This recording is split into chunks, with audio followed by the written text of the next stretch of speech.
So, could General Motors be charged with murder? That's the provocative headline of a Fortune magazine story that was posted today.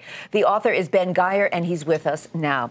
So, Ben, answer the question to your headline. Could GM face murder charges? Well, no, but they could, in theory, be charged with manslaughter.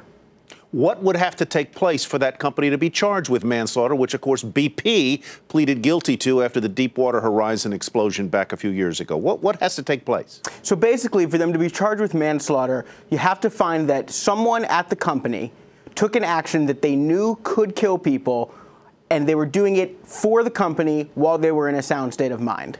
All right, so it really had to be some kind of deliberate thought process, which may not be the case here. But are some kind of charges likely in this whole case?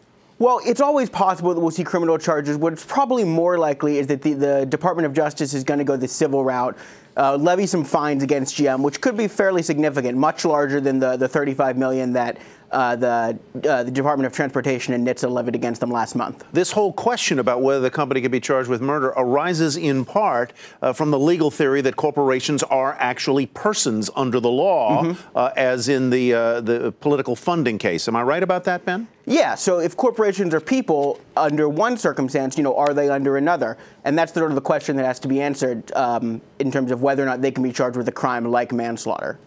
So this would be unprecedented then if something like this were to really happen. Aside from what we were just talking about with the BP thing, it's, very rarely do you hear of a corporation being charged or even senior executives.